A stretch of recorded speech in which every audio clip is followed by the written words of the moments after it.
On her birthday, a millionaire's wife expected roses, not public humiliation. But while guests watched in awkward silence, she delivered something far more devastating. Secret recordings that turned his world upside down. What seemed like a celebration became a takedown. And no one, especially him, saw the arrest coming. Not like that. The sun filtered softly through the towering glass windows of the Harlow estate, illuminating every inch of opulence that screamed wealth and prestige.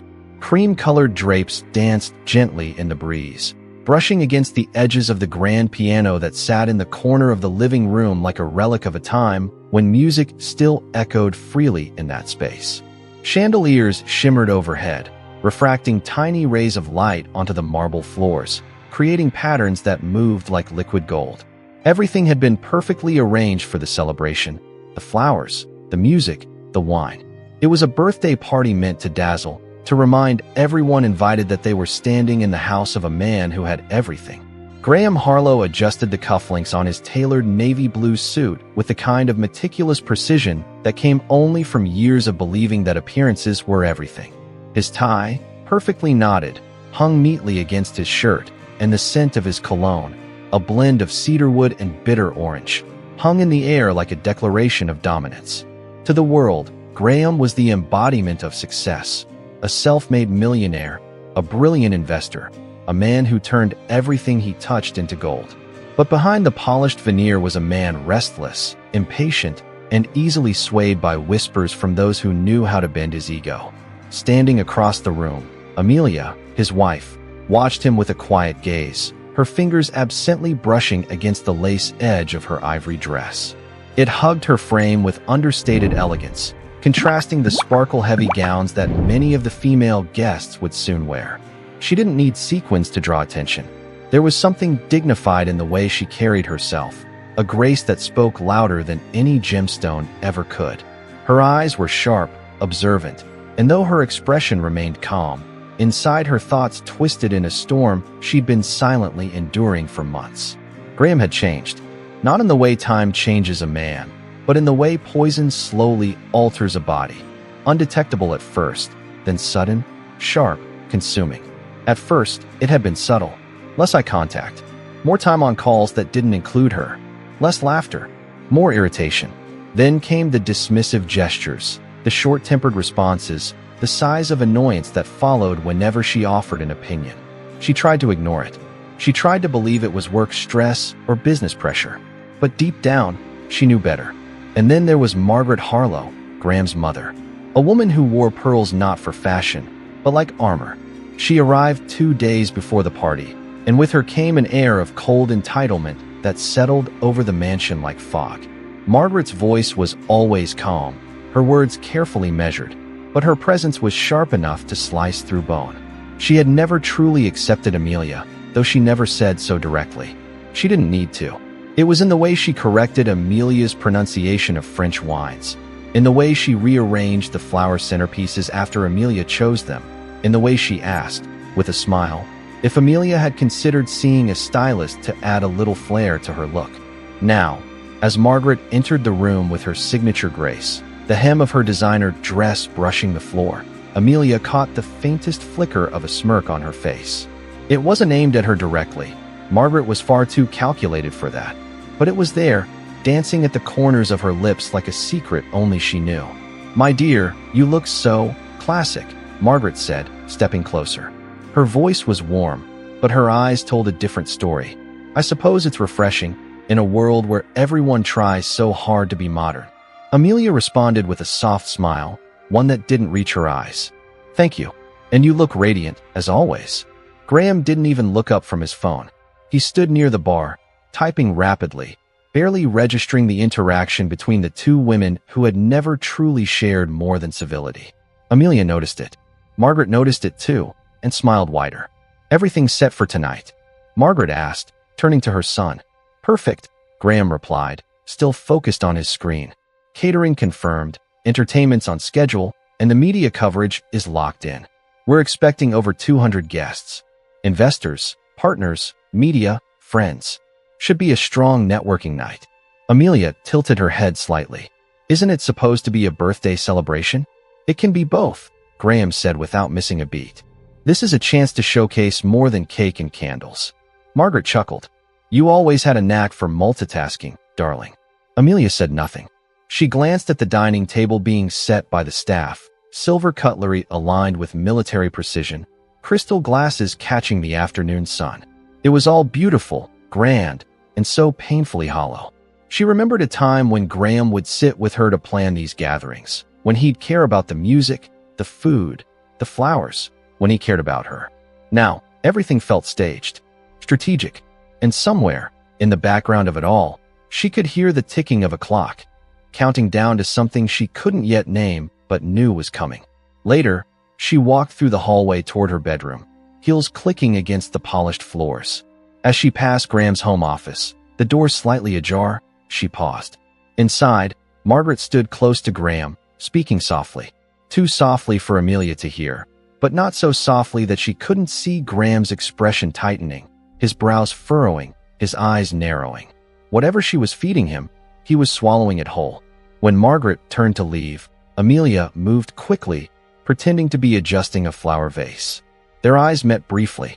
There was that smirk again, this time unmistakably directed at her.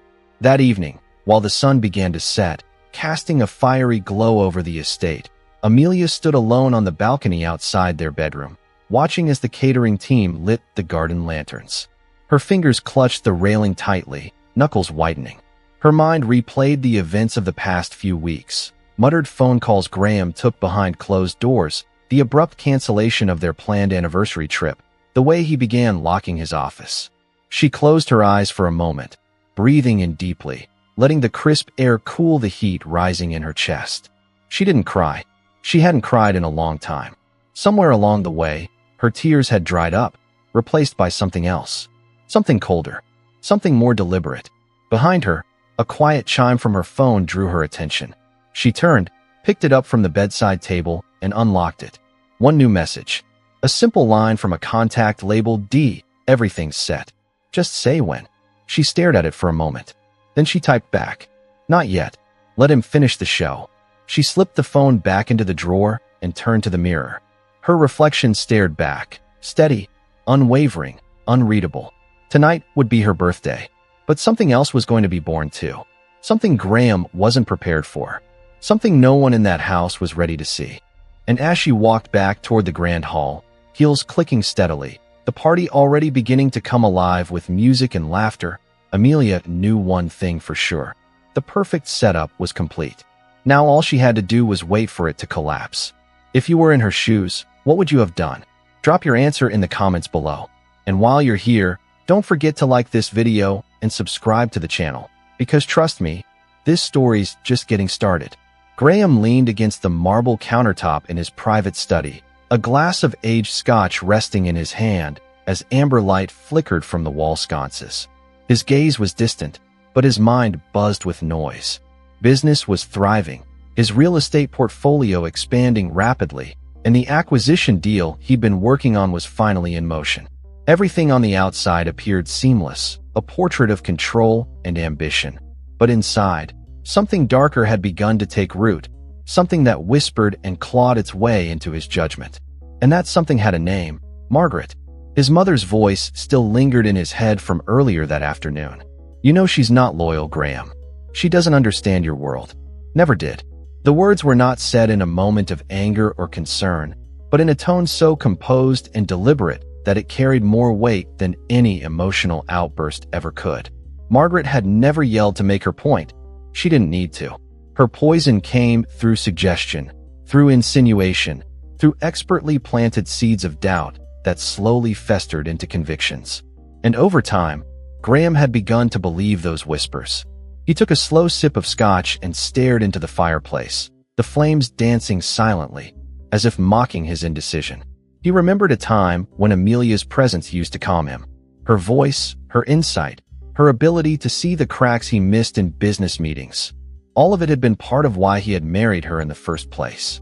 She wasn't just beautiful. She had been sharp, intuitive, poised.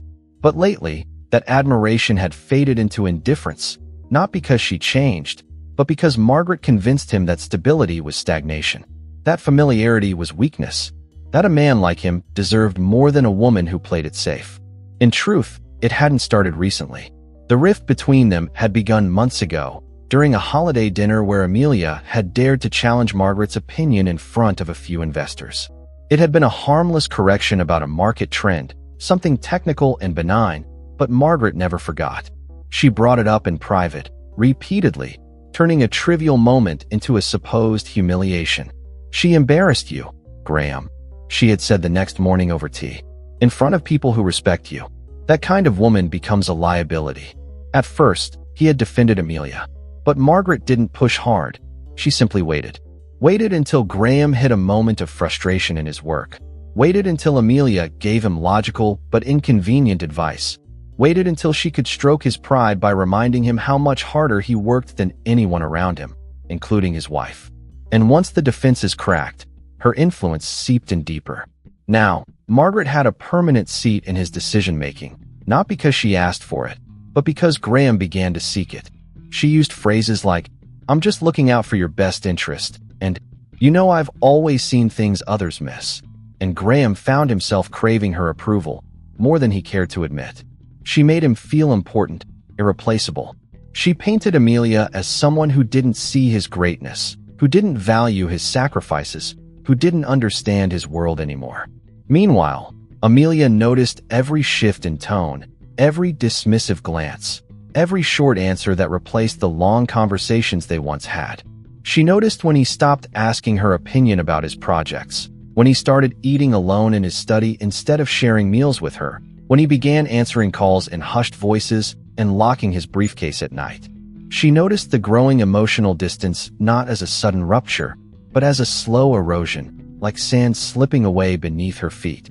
And through it all, she said nothing, not because she didn't care, but because she was watching, measuring, learning. At breakfast the next morning, the tension in the room was invisible to anyone else, but thick enough to choke on. The staff moved about quietly, setting fresh croissants and pouring orange juice while Margaret sat at the head of the table, her posture immaculate, her face unreadable.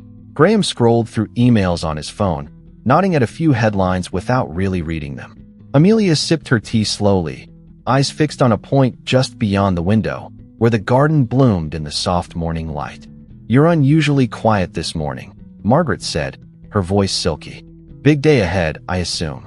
Graham nodded absently. "A couple meetings before the party." "Anything I can help with?" she asked, folding her napkin delicately. "No, I've got it handled."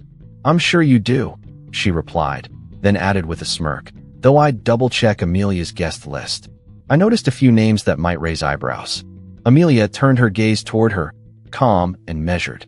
"Everyone on that list has been part of our life for years." "Perhaps, but some people overstay their relevance, don't you think?" Graham looked up from his phone just long enough to register the exchange. He didn't intervene.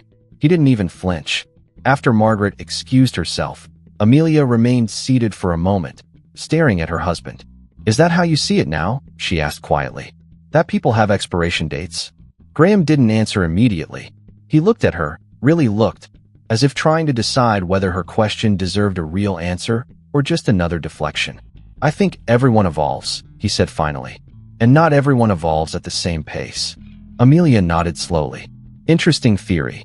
That evening, as preparations for the party continued, Amelia watched from the top of the staircase as vendors moved in and out of the estate.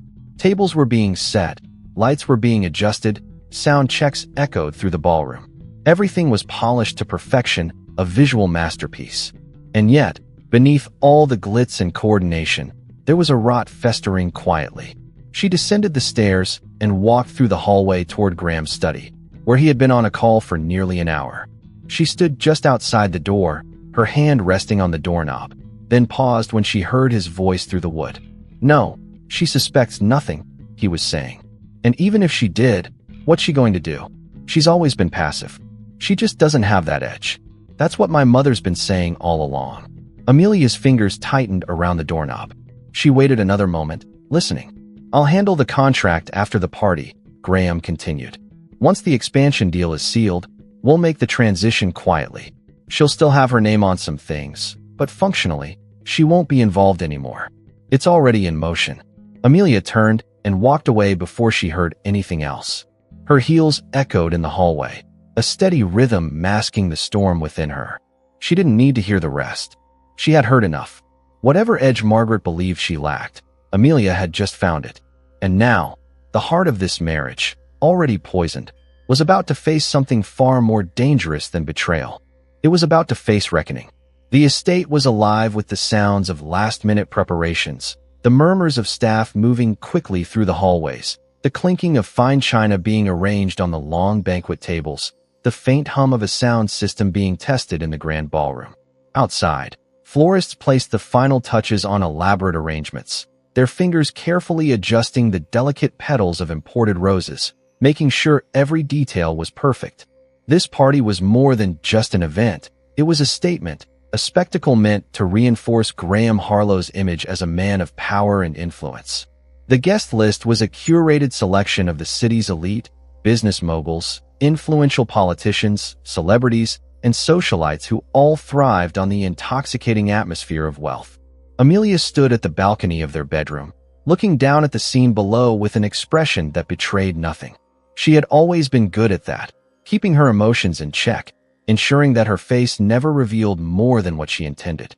It was a skill she had learned over years of living in a world where vulnerability was a weakness, where every glance, every pause, every hesitation was analyzed and used as leverage. She had perfected the art of silence, of playing the part of the elegant, devoted wife while keeping her real thoughts carefully guarded. Behind her, the reflection of the room in the vanity mirror showed the neatly made bed, the velvet chaise lounge in the corner, the polished wood of the wardrobe doors.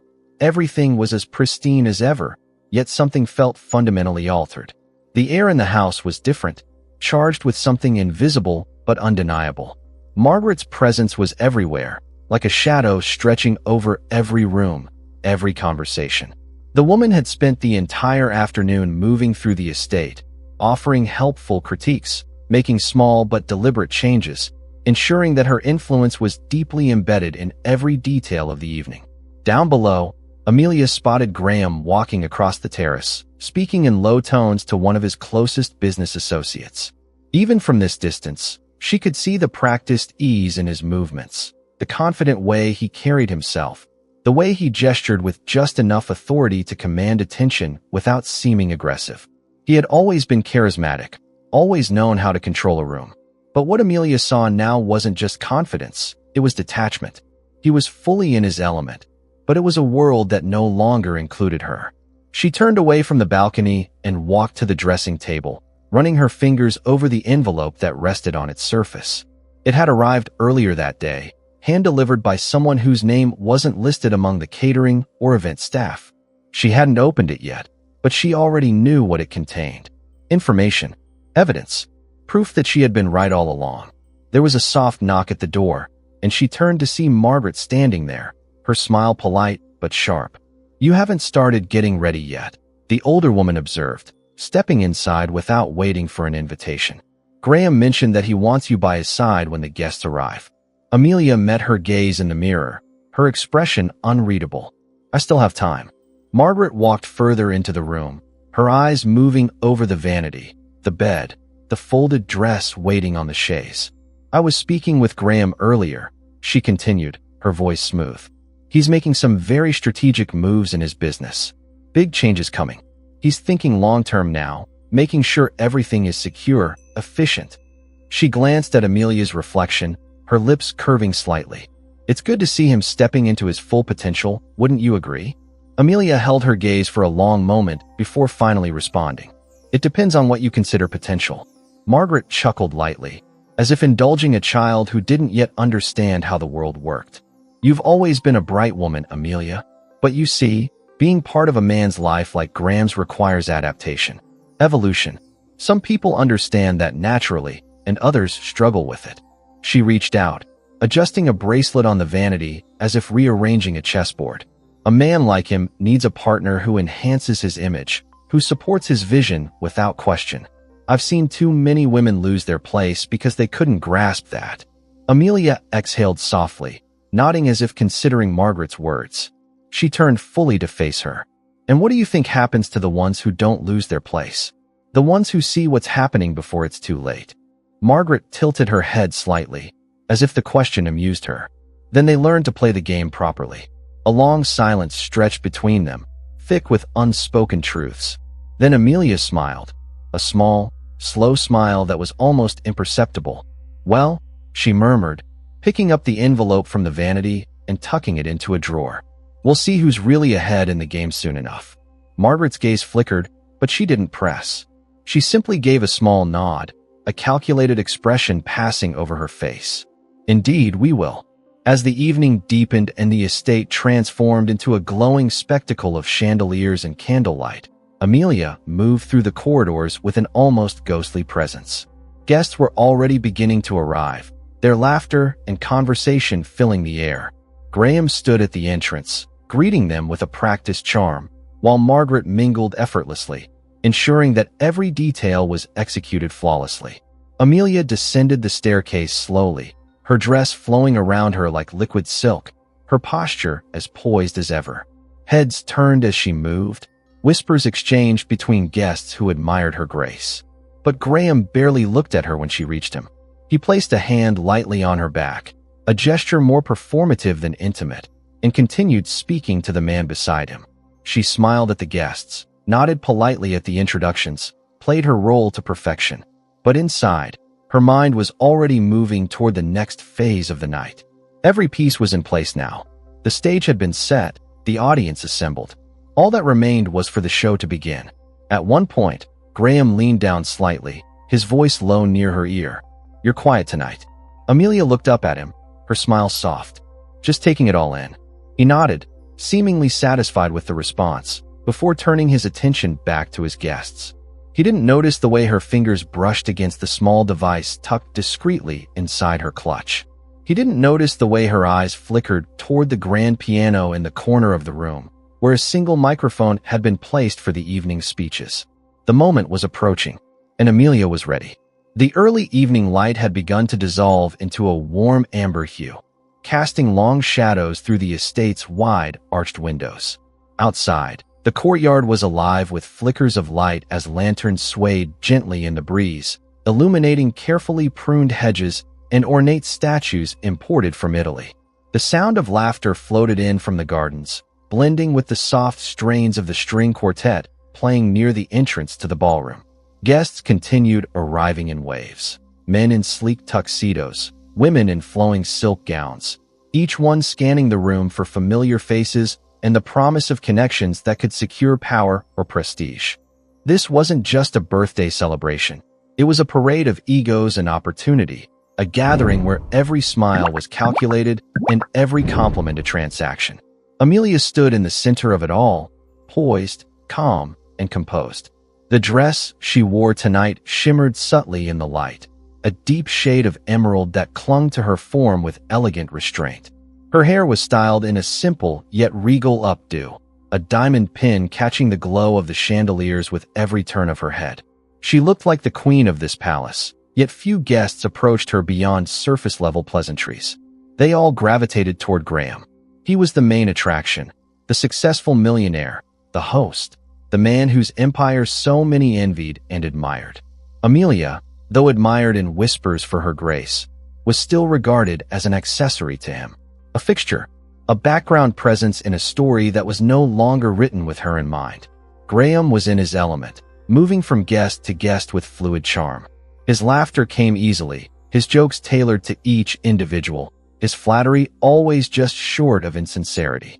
Amelia observed him from across the room, watching the way his eyes crinkled when he feigned interest, the way his hand lingered on a guest's shoulder just long enough to suggest intimacy, but not long enough to offend. Every gesture, every word, every glance was a tool in his social arsenal. And yet, despite the air of ease he carried, there was a thin layer of tension beneath the surface, a stiffness in his jaw when certain guests arrived, a flicker of impatience when he glanced toward Amelia and noticed her speaking privately with someone he didn't recognize. Margaret, of course, was stationed near the front of the room like a sentinel, ensuring the evening moved along according to plan. She floated from group to group, offering polite smiles, issuing subtle corrections to the staff, commenting on floral arrangements, adjusting candle heights with the authority of a general surveying her troops. But her watchful gaze never strayed far from Amelia. Every time their eyes met across the room, there was an unspoken exchange, an acknowledgement that the tension between them had evolved into something deeper, something more dangerous. Margaret didn't need to speak aloud what she thought. Her eyes did it for her. And Amelia, in turn, never flinched. Dinner was served in the grand dining hall beneath a ceiling adorned with hand-painted frescoes and gold leaf detailing. The long banquet table stretched nearly the length of the room, its surface covered in gleaming crystal, polished silverware, and an abundance of food so decadent it bordered on absurdity. Amelia took her seat beside Graham. As tradition dictated, her smile practiced, her posture perfect. She nodded politely at the conversation happening around her, occasionally offering a quiet remark or a mild laugh when appropriate. Yet internally, her thoughts were elsewhere, calculating, moving, preparing. The moment she had been anticipating was drawing near, and the weight of it sat in her chest like a stone. She had rehearsed every part of what was to come, but it wasn't nerves she felt. It was something more profound, a stillness, a resolute clarity. She knew what had to happen. She had known it for weeks. Midway through dinner, a toast was announced. The clinking of glasses echoed through the hall, signaling that attention was shifting toward Graham. He stood slowly, lifting his glass with that same magnetic charm he wore so easily in public. The room hushed in anticipation. He began speaking, his voice smooth, resonant, full of controlled warmth. "I want to thank you all for being here tonight," he began, scanning the room with that polished smile. "It means a great deal to me, and to our family, to celebrate this occasion surrounded by so many faces that have supported us over the years. Tonight is not just about marking another year in life. It's about acknowledging progress, partnerships, and most importantly, loyalty." A few guests chuckled politely. Graham glanced at Amelia briefly but did not reach for her hand. Instead, he continued. "Loyalty," he repeated, "a rare virtue in our times, a trait we often take for granted. And yet, it is the foundation upon which great legacies are built. My mother has always reminded me of that. Her wisdom, her guidance, her unwavering belief in my vision. I stand here today not only because of hard work, but because of those who never doubted my potential. Thank you, Mother." A murmur of agreement passed through the guests, and Margaret offered a gracious nod, clearly pleased by the public acknowledgement.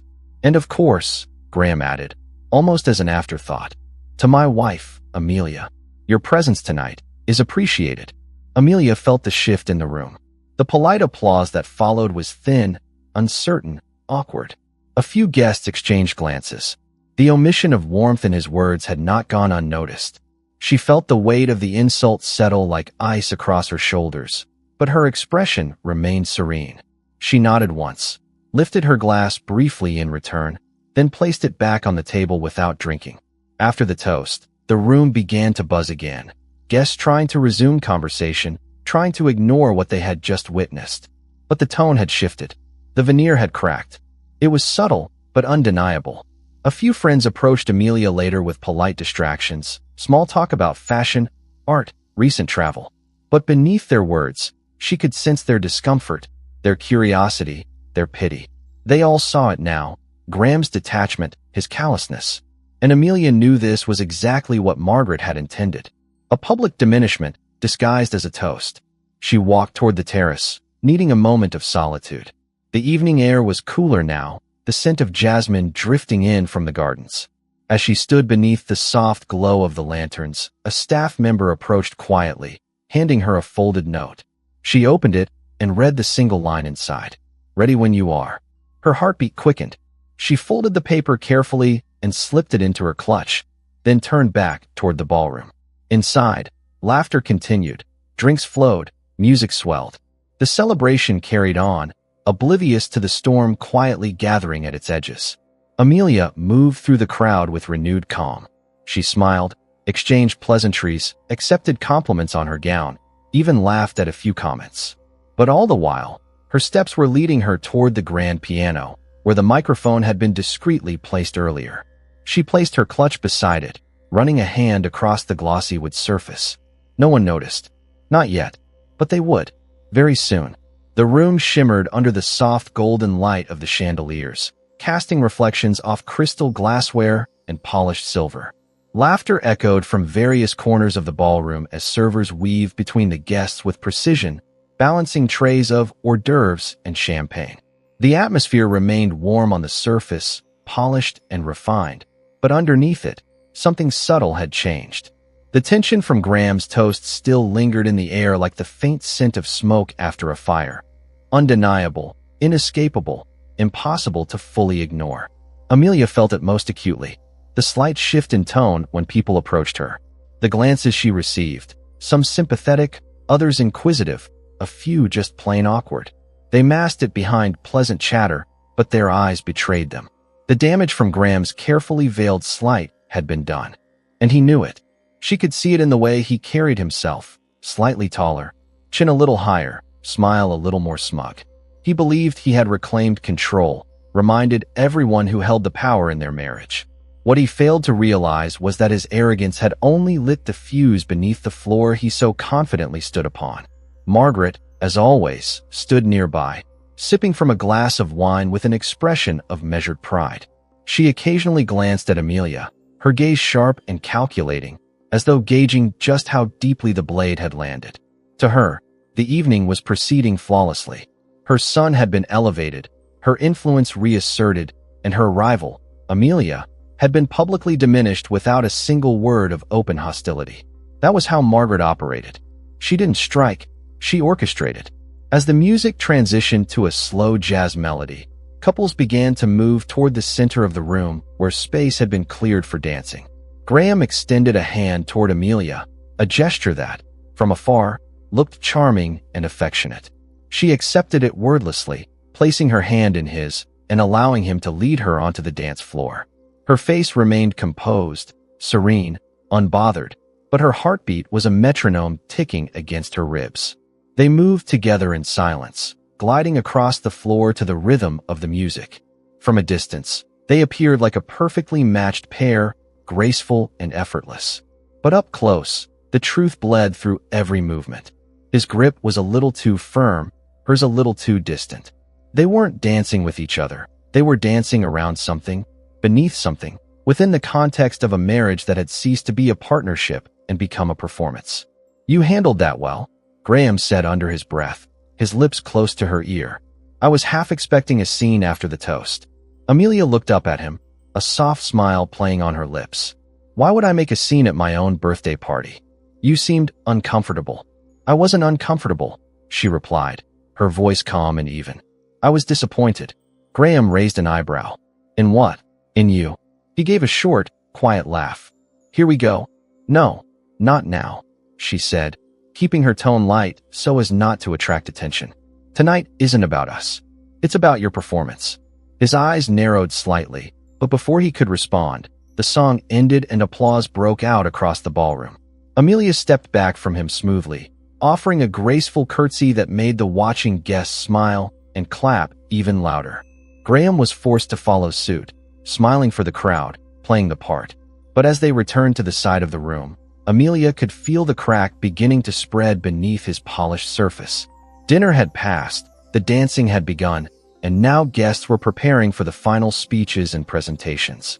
Margaret stood near the piano, speaking quietly with one of Graham's junior partners, her body language suggesting ownership of the space. She looked up as Amelia approached, her expression cool. "Lovely speech from Graham earlier," she said. "It certainly was memorable," Amelia replied, not breaking eye contact. "Don't take it personally, dear. He's under a great deal of pressure. Men like him carry the weight of empires." "I'm sure they do." Margaret tilted her head. "You've always had a fragile way of seeing things. Sentiment over strategy. Emotion over logic. And you've always mistaken cruelty for wisdom," Amelia said softly, her smile unwavering. "But we all have our blind spots." Margaret's expression faltered for just a moment before recovering. "Careful, Amelia. Some things are better left buried." "That's true," Amelia said, placing her clutch beside the piano once again. "But some things have a way of surfacing whether we like it or not." Margaret didn't respond. She simply turned and walked away, heels clicking on the marble floor, but her shoulders were slightly stiffer than before. The first fracture had formed. Moments later, Graham took the microphone again, drawing everyone's attention back to the center of the room. The music faded, the chatter died down, and eyes turned once more toward the host of the evening. "I just want to thank everyone again for making tonight so special," he began, smiling broadly. "Your presence means everything to us, especially to Amelia." He glanced at her, gesturing toward where she stood, though his eyes didn't linger. "My wife has always had a talent for elegance, for planning, for making every room more beautiful just by walking into it." There were a few scattered claps, but the energy felt forced. "She's been a part of this journey for many years now," Graham continued. "A silent partner, if you will. And though our lives have grown in different directions, her contribution hasn't gone unnoticed." That was it. That was the moment. The subtle final blow disguised as a compliment. A silent partner. A contribution. A vague nod to her presence without acknowledgement of her value. Amelia stood still, her face unreadable, but inside, something shifted permanently. And just like that, the crowd clapped again, many unsure of what to make of his words, but clapping anyway, because that's what you did in rooms like this. Appearances mattered more than sincerity. Amelia stepped forward slowly. Her heels clicked softly as she crossed the room toward the piano, her fingers brushing against the polished wood. Graham looked surprised but masked it quickly. She lifted the microphone gently, letting the room settle once more. "I hadn't planned to speak tonight," she began, her voice clear and poised. "But since so many kind words have been said, I thought I might add a few of my own." A few guests murmured in anticipation. Margaret's expression tightened. Graham smiled thinly, but there was a flicker of unease behind his eyes. "I've been fortunate to share many birthdays in this home," Amelia continued, her tone even. "Each year, I felt grateful for the life we've built. But tonight, I realized that gratitude without truth is hollow. That celebration without honesty is just decoration." Graham shifted slightly. "Many of you have seen us as the ideal couple," Amelia said. "But what you see isn't always what exists behind closed doors." She paused, scanning the crowd. "I won't bore you with details. Instead, I'd like to share something more illuminating." And then she reached down to her clutch and pressed a small button on a discreet remote. A faint sound emerged from the speakers, at first unclear, then unmistakable. It was Graham's voice, his real voice. Cold, calculated, saying things no one in that room was prepared to hear. "Once the expansion deal is sealed, we'll make the transition quietly. She won't be involved anymore. It's already in motion." Gasps echoed through the ballroom. Heads turned, hands covered mouths. Eyes darted between Amelia and Graham. The recording continued. "She suspects nothing. She just doesn't have that edge. My mother's been saying that for years." There was complete silence now. Even the servers had stopped moving. Graham stood frozen, his face pale, his smile gone. Margaret's glass slipped slightly in her hand. Amelia stood calmly, microphone in hand, her expression unreadable. "I just thought it was time everyone heard what loyalty really sounds like," she said quietly. And then she walked off the stage. The sound of the recording still echoed in the minds of everyone in the room, even though the speakers had long since gone silent. A dense hush hung in the air, thick and heavy, like smoke after a fire. People were frozen in place, some still holding their champagne flutes halfway to their lips, others with their heads slightly tilted, as if trying to process what they had just heard. A few guests glanced toward Graham, whose face had drained of all color, his mouth slightly agape, but no words forming. The carefully cultivated image of the untouchable millionaire had cracked, no, shattered, in a matter of seconds. But Amelia was already gone. She didn't stay to gloat, didn't wait for applause or chaos or confrontation. She simply walked down the steps of the stage with the same grace she had carried all evening, her chin high, her eyes calm, her pace unhurried. No theatrics, no triumphant glance back, no words of explanation. She disappeared through the corridor that led to the private wing of the house, the soft rustling of her gown trailing behind her like a whisper. In the ballroom, silence gave way to murmurs. Conversations broke out in clusters, voices low but frantic. Some guests exchanged confused glances, others whispered rapidly behind raised hands. The name Amelia was repeated again and again, but so was the name Graham. A few individuals began discreetly slipping out the doors, sensing that whatever was coming next would not be fit for champagne and cocktail chatter. Others lingered, gripped by a fascination that only scandal can inspire. Margaret remained at her spot, wine glass trembling slightly in her hand, her face blank but for the faint twitch of her jaw. She was calculating, assessing, trying to regain composure. But the damage was undeniable, and it had been delivered by the very woman she spent years trying to erase. Graham finally moved, snapping back into his body as though the sound of his own betrayal had jolted him awake. He stepped away from the crowd and followed the same path Amelia had taken, his pace quick, his hands clenched tightly at his sides. He didn't even acknowledge the guests calling his name behind him. The veneer was slipping faster than he could contain it, and he knew he had to get ahead of it somehow. His heart pounded against his ribs like a drumbeat, and for the first time in years, he felt fear. Not the fear of losing a deal or missing an opportunity, but the fear of exposure, of being truly seen for what he was beneath the curated persona. He pushed open the door to the hallway and stormed through it, the air cooler and quieter here, distant from the noise and whispers. The walls felt closer, the shadows longer. He found Amelia near the large window at the end of the hall, her back to him, gazing out into the garden where the lights still glowed softly among the trees. Her posture was relaxed, her arms resting gently by her sides. She didn't turn as he approached, didn't flinch at his hurried footsteps. "What the hell was that?" he demanded, his voice sharp, strained with the weight of suppressed rage. She turned slowly, her face composed, her expression unreadable. "The truth," she said simply. "You humiliated me in front of everyone," he snapped, taking a step closer. "Do you have any idea what you've just done?" Amelia tilted her head slightly, almost curious. "I gave them a glimpse of who you really are. You should be grateful. It's rare for someone like you to be seen without the costume." Graham's jaw clenched. "You don't get to do this. You don't get to ruin everything I've built because you're upset." She laughed softly, not with amusement, but with disbelief. "Everything you've built? Graham, your empire was already crumbling. You just didn't see it. You were too busy congratulating yourself. I've carried this company, this house, this family." "No," she interrupted calmly. "You carried your ego. That's all. And you trampled over anyone who didn't feed it." Graham's eyes narrowed. "This isn't over." "No," she agreed. "It's just beginning." He stared at her, trying to read something in her eyes. Fear, regret, hesitation, but found none. There was only certainty, a calmness that made his own fury feel childish and out of place. He wanted to shout, to threaten, to regain the upper hand, but his words felt hollow against the quiet strength of her silence. Back in the ballroom, guests continued to murmur, and more began making their polite exits. Margaret had finally moved, retreating to a smaller seating area where she now sat rigidly on a velvet armchair, her fingers tapping rhythmically against the side of her wine glass.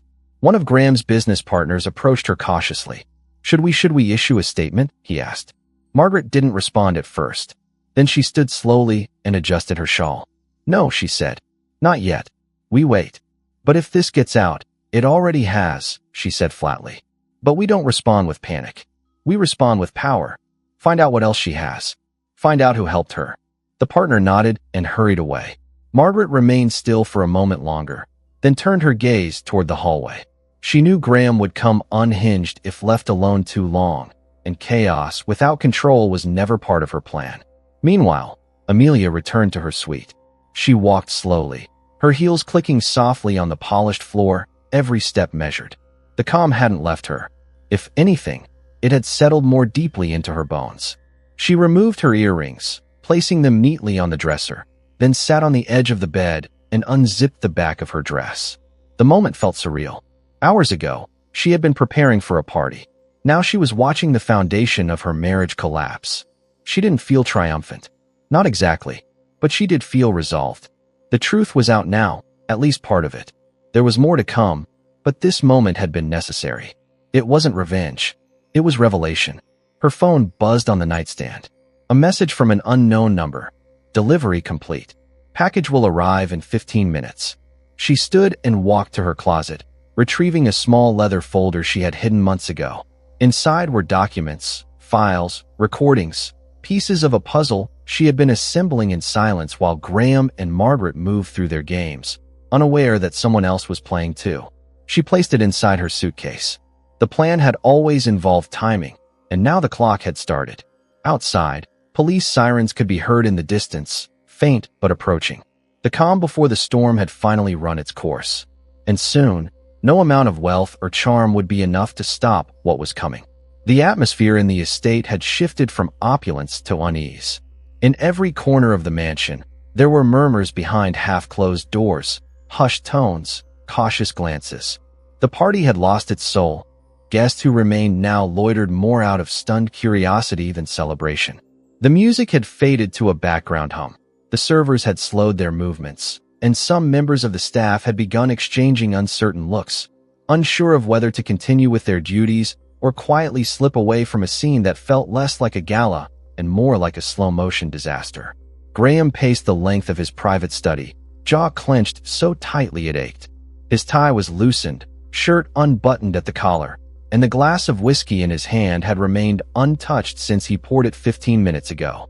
The panic was beginning to gnaw at his composure, scraping away at the carefully crafted layers of control he had spent years constructing.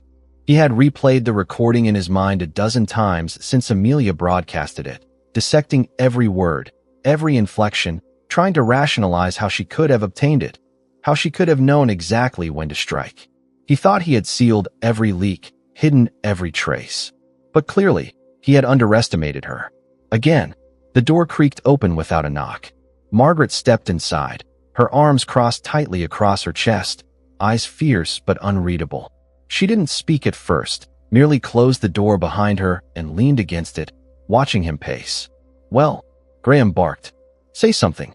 "What do you want me to say?" she replied coolly. "I want to know how she got that recording. I want to know how she knew about the expansion deal.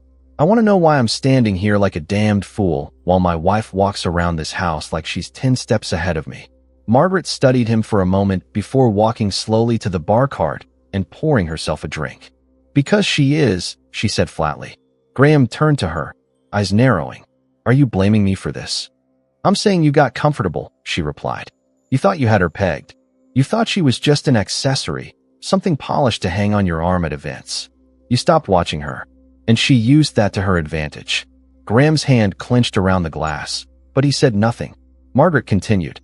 "She didn't just stumble across that recording, Graham. She's been planning this, strategizing, gathering things in silence while you were busy entertaining your own reflection in every deal and every mirror." "She had help," Graham said suddenly. "Someone gave her that file. Someone coached her." "Of course she had help," Margaret snapped. "She's not an idiot. She's methodical, resourceful, intelligent, traits you once admired, remember?" He looked away, jaw flexing, frustration mounting. "I need to know what else she has. That wasn't the only thing. That was just the appetizer." Margaret nodded. "Then stop reacting and start acting. Call in the legal team. Talk to Mitchell. He's handled worse." Before Graham could respond, a knock at the door interrupted them. One of the estate's security staff entered, his face tense. "Sir, there's a situation at the main gate." "What kind of situation?" Graham asked, dread rising in his chest. "There's a group of officers outside. They have a warrant." For a moment, everything inside the room froze. "A warrant?" Graham repeated, voice hollow. "Yes, sir. They said it's related to financial fraud and illicit business practices. They've asked to speak with you directly." Margaret's glass slipped from her hand and shattered on the floor. "I'll handle it," Graham said, already moving past the guard. But his steps were no longer confident. There was weight in every movement now, a heaviness that came not from exhaustion, but inevitability. As he reached the front foyer, he could already see them through the glass doors, for uniformed officers, flanked by 2 agents in dark suits, badges clipped to their belts. The lead officer stepped forward as the door opened, holding up a set of documents. "Mr. Graham Harlow?" the officer asked. Graham gave a short nod, lips pressed tightly. "You are under investigation for financial misconduct, unlawful asset transfers, and obstruction of federal audits. We have a warrant to search the premises and a subpoena for your immediate appearance." Guests who hadn't already left now stood at the edge of the grand hall, some whispering, some staring in disbelief, a few even filming with their phones. Graham's name, once synonymous with power and prestige, now echoed through the corridors in tones of disbelief and scandal. Margaret stood at the top of the staircase, gripping the banister tightly, her expression unreadable. Her empire, the one she believed she had fortified through careful manipulation, was crumbling beneath her feet. All the whispered plans, all the controlled narratives, all the orchestrated insults had led them to this moment. And the architect of their collapse stood calmly near the edge of the room. Amelia. She reappeared at the threshold, having changed out of her evening gown into a tailored suit, simple, sharp, and strikingly modern. Her hair was pinned back, her expression serene. She didn't look at Graham. She looked at the officers. "I'll show them where to begin," she said quietly, stepping forward. The officers nodded, following her lead. Graham turned toward her, his voice raw. "You did this." She met his gaze for the first time that evening, her eyes steady. "No," she said. "You did this. I just stopped protecting you from the consequences." The words struck deeper than he anticipated, not because they were cruel, but because they were true. He had always assumed she would shield him, play her part, stay in the background. He had mistaken her silence for compliance. He had confused her patience for passivity. And now, in front of everyone, he was learning exactly how wrong he had been. As Amelia led the officers through the estate, pointing them to the offices, the file cabinets, the private vaults, Graham remained frozen in place. The man who once owned every room he entered now stood as a cautionary tale. His empire, built on manipulation and arrogance, was collapsing under the weight of truth, and there was no elegant toast or polished speech that could fix it. By the time the officers escorted him toward the waiting vehicle, cameras had gathered outside the estate gates. Reporters began shouting questions, flashes from lenses lighting up the dusk like lightning. Graham kept his head down, but every step felt heavier than the last. Behind him, the mansion loomed like a haunted palace, filled not with celebration, but with the ghosts of everything he'd sacrificed to feed his pride. As the car doors closed, sealing him inside, Graham caught one last glimpse through the rear window. A silhouette of Amelia, standing tall at the entrance of the estate, watching silently as the past was driven away. The flashing red and blue lights from the fleet of patrol cars still danced across the stone facade of the Harlow estate, casting eerie shadows on the pristine white columns and ivy-covered walls. The chaos had spilled far beyond the party, beyond the walls of that grand ballroom, beyond the polite whispers of high society. Now it lived in the open, in headlines being typed furiously by reporters outside the gates, in live broadcasts streaming directly into people's homes, in the stunned silence of investors and partners who had once stood proudly beside the name Graham Harlow. But none of them had anticipated this, not the swift arrival of the law, not the downfall laid bare in such poetic precision, not the mastermind standing quietly at the center of it all, perfectly composed in the ruins. Amelia watched from the upper balcony as the officers led Graham out in handcuffs, his head low, shoulders hunched not from guilt, but from the unbearable weight of humiliation. His suit, once a symbol of status, now looked strangely out of place under the stark floodlights of law enforcement vehicles. His hands, the same ones that once signed million-dollar contracts and held her waist during elegant galas, were now bound in cold steel, a loud metaphor for a man who had finally run out of escape routes. She could see the guests still lingering on the edges of the estate grounds, their faces pale, their expressions caught somewhere between disbelief and discomfort. Many had already left, slipping out discreetly into the night, hoping to avoid being caught in the media frenzy that had erupted.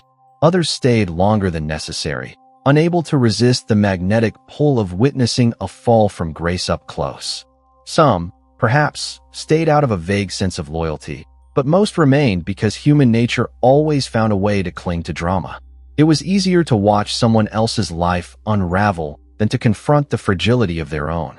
Inside the house, staff had begun to remove centerpieces, collect and used champagne flutes, and extinguish candles whose flames had long lost their celebratory warmth. The once dazzling ballroom now looked like a fading dream, a place where memories would linger not because of joy, but because of what had unraveled within its walls. The opulence had turned to ash, the grandeur to shame. Margaret sat alone in the drawing room, her posture still regal, but her face drained of the smug control she had worn for so many years. The woman who had orchestrated her son's rise had not anticipated his fall would come so suddenly, and certainly not at the hands of the very woman she had spent years trying to diminish. She stared at the crackling fireplace, its warmth now hollow. A glass of untouched brandy rested beside her, its scent mingling with the faint perfume of fading roses. For the first time in a long while, Margaret was silent, not out of composure, but because she had nothing left to say. She had watched Graham's arrest from behind the glass doors, lips pressed in a thin line, hands gripping the arms of the velvet chair. She hadn't moved, hadn't rushed to stop it, hadn't tried to intervene. She had known, in that moment, that it was too late. Not just for Graham, but for everything she had built around him. Amelia's silent defiance had unraveled it all, brick by brick, lie by lie, without so much as raising her voice. Margaret had underestimated her, not because she didn't recognize Amelia's intelligence, but because she assumed intelligence without aggression was weakness. She had mistaken restraint for submission, kindness for naivete, and now she understood her mistake far too late. Downstairs, in the grand foyer, Amelia met with the lead officer in quiet conversation. She handed over additional documents, ledgers, signed contracts, phone logs, each piece meticulously collected over time, each one tightening the noose around Graham's carefully concealed crimes. Her voice remained soft, clear, emotionless. She didn't need to explain how she had obtained the materials. She didn't need to say that she had been watching for months, tracking every misstep, every manipulation, every fraudulent transaction Graham had tried to bury. Her silence said more than any confession ever could. The officer glanced through the documents, then nodded. "You've been remarkably thorough," he said. "I had to be," Amelia replied. "This will help expedite the investigation. There's already a task force in place reviewing his company's financial activity. This just accelerates the process." "Good," she said simply. He paused, then looked at her more closely. "You understand that this might not be the end. He'll try to fight this. He'll use every resource he has left. He already lost his most valuable resource," Amelia said, her gaze unwavering. "His credibility." The officer nodded again and turned away, leaving her standing beneath the enormous crystal chandelier that still sparkled above her like nothing had changed. But everything had. The house that once felt like a cage now stood hollow, emptied of its illusion. The woman who once floated through it like a ghost had now claimed it, not with anger, but with a quiet finality that couldn't be undone. Hours later, after the estate had quieted and the last of the staff had left, Amelia walked through the empty corridors alone. The echo of her footsteps on the marble floor followed her like a reminder of all the moments she had endured in silence. The nights she had cried behind locked doors, the dinners she had attended with a smile stitched to her face, the countless times she had swallowed her pride in the name of loyalty. But now, she walked with no burden, no shame, no regret. She paused at the end of the hallway where a family portrait still hung, Graham, Margaret, and herself, standing in front of the grand staircase. She stared at it for a moment, then reached up and gently removed it from the wall. She carried it to the fireplace and placed it inside the empty hearth. She didn't burn it, not because she wanted to preserve it, but because she didn't need flames to destroy what no longer held power over her. She turned and walked away, leaving it behind, where it belonged, with the past. Later that night, she sat in the garden beneath the canopy of trees, the wind soft against her skin. The lanterns had all been extinguished, but the moonlight was enough. She closed her eyes and breathed in the scent of jasmine, remembering how she used to sit in this very spot when she first moved into the estate, young, hopeful, filled with dreams of partnership and shared success. She hadn't known then what the future would demand of her, but she knew now who she was and what she was capable of. And in that stillness, beneath the stars and far from the noise of the world, Amelia finally allowed herself to feel something she hadn't felt in years. Peace. Morning came slowly to the estate. The sun climbed lazily over the horizon, casting golden streaks through the towering windows, illuminating the silence that now lived within those walls. Where there had once been laughter and clinking glasses, now there was only the soft creak of floorboards, the occasional flutter of curtains caught in the breeze, and the distant hum of a world continuing to move forward, indifferent to the wreckage left behind. The mansion, once a beacon of affluence and social aspiration, had transformed overnight into a monument of humiliation. It was no longer a place whispered about in admiration, but one referenced in headlines, dissected on morning shows, speculated about on news cycles and social media feeds. Inside, Amelia moved through the quiet corridors with measured steps. Her heels no longer echoed with the same restraint. They moved with certainty, each step a reminder that the woman who had once tiptoed through this house in silence now owned her presence fully. Her expression remained serene, her posture tall, but her eyes carried something new, something deeper than resolve. They carried clarity. She passed the remnants of the night before, the half-burned candles, the bouquets beginning to wilt, the untouched trays of gourmet food, and the scattered place cards that had lost their purpose once the celebration turned into scandal. None of it mattered now. None of it held value in the face of what had unraveled. Amelia had watched the empire crumble, but she wasn't standing in ruins. She was walking through rebirth. In the sitting room, the morning papers had already been delivered. Amelia picked one up and read the headline without surprise. Millionaire Graham Harlow arrested in corporate fraud scandal. A secondary line followed. Sources suggest wife played key role in exposing illicit activities. There it was, her name, not buried in the footnotes, not a passing mention, but central to the story. The narrative had shifted. She was no longer the elegant background figure in Graham's story. She had become the protagonist of her own. She placed the paper down and poured herself a cup of coffee. The scent filled the room, familiar and comforting in its simplicity. She had no meetings to attend today, no appearances to make. She wasn't preparing for a gala or brunch or charity function. And yet, for the first time in years, she felt more productive than she ever had in any boardroom. Because this was the aftermath not of destruction, but of awakening. This was the part most people overlooked, the part that comes after the fall, when choices must be made not for revenge, but for healing. Her phone buzzed softly. A text from an unfamiliar number. "We admire your courage. If you're ever interested in speaking further, we'd love to have a conversation." The Foundation for Ethical Leadership. She smiled faintly, then placed the phone aside. The world was watching now, and the narrative had become more than just personal, it was symbolic. A story of a woman who had refused to crumble under the weight of manipulation, who had chosen truth over comfort, integrity over silence. Later that day, Amelia left the estate behind, walking out the front gates without ceremony. She wasn't fleeing from the scene. She was simply moving forward. She drove herself into the city, choosing to avoid the attention that came with chauffeurs or staff.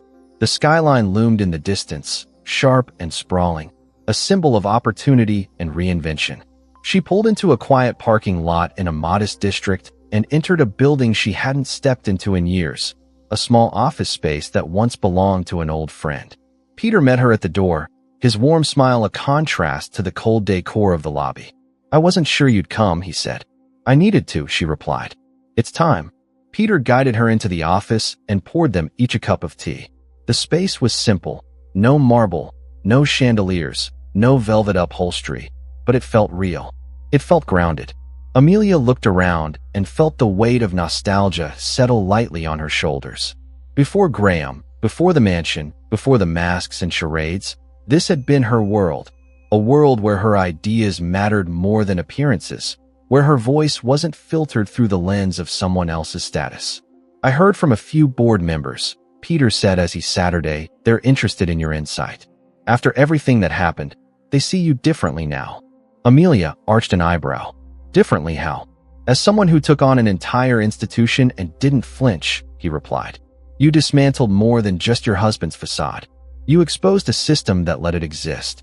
Amelia didn't respond immediately. She sipped her tea and let his words settle.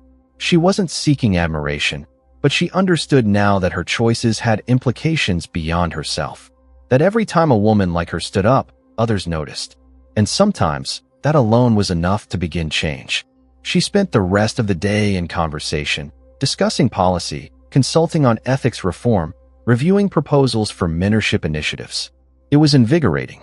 Her mind hadn't felt this alive in years. Not since before she gave it all up for the illusion of partnership. not since she convinced herself that loyalty required silence. That chapter was closed. This one was just beginning. Back at the estate, Margaret had begun making arrangements of her own. The matriarch was not one to retreat quietly, even in defeat. She summoned attorneys, advisors, publicists, anyone who could help her salvage what little was left of the legacy she had spent decades building. But the damage was too great. The investors were backing away. The media had turned hostile. And worst of all, Graham was refusing to speak with her. He sat behind bars, awaiting arraignment, consumed by bitterness and shame, convinced that everyone, especially his mother, had failed him. But Margaret knew better. She hadn't failed him. She had created him. And in doing so, she had created her own downfall. The realization came not with rage, but with resignation. For the first time in her life, she had to accept that control was not the same as wisdom, and that influence without empathy was just another form of decay. That night, Amelia returned to the estate once more, not to reclaim it, but to close it. She walked through each room, one by one, turning off lights, drawing curtains, saying a quiet goodbye to the ghosts that still lingered in the corners. She didn't feel sorrow. She felt freedom. In the library, she paused before a shelf and pulled down a single book, a collection of essays on female leadership she had once loved and forgotten. She tucked it under her arm and made her way out the door. The rest could stay. The past could remain where it belonged. As she stepped into the night, the moonlight casting a soft glow on the gravel path, Amelia knew she had not simply survived. She had transformed, not through vengeance, not through bitterness, but through deliberate, unwavering self-respect. And for the first time in a long time, she smiled, not because someone had told her to, not because it was expected, but because it was real. The city had a different hum now. Not louder, not softer, just different. It pulsed with a quiet rhythm that Amelia had once drowned out with gala music and murmured conversations over crystal glasses. But now, walking through the neighborhood where she had recently rented a modest apartment overlooking a small park, she felt more connected to the world around her than she ever had in her life of polished grandeur. The scent of brewing coffee from a nearby cafe, the sound of a child laughing as she chased a dog across the grass, the distant call of a street musician tuning his guitar, all of it felt real, tangible, alive. The air was unfiltered here. It carried no pretense, no artificial charm. And Amelia breathed it in with reverence, as though her lungs were learning again what freedom truly tasted like. She had shed the last remnants of her old life without looking back. The estate was no longer hers, not legally nor emotionally. It had been sold quietly through a private listing, the proceeds distributed as part of the divorce settlement and a portion of it redirected into something she considered far more valuable, a foundation. Not one named after Graham, nor herself, but one named after an idea, the Phoenix Initiative, a program designed to support women navigating the aftermath of emotional manipulation, financial dependence, and domestic erosion of power. It wasn't just charity, it was reclamation. Every paper signed, every meeting held, every campaign launched carried her imprint now. This time, her voice wasn't confined to whispers in expensive halls. It echoed in boardrooms and classrooms and workshops, empowering others to find theirs. Her phone buzzed in her coat pocket as she reached the entrance of the foundation's new office, a renovated corner building with large glass windows and a small garden in front where community members often gathered. The message was from her project coordinator, all set for today's visit. The girls are excited. She smiled and tucked the phone away, pushing the door open. Inside, the space was warm and welcoming. Nothing like the sterile institutions she had once been forced to sit in during her marriage's final months.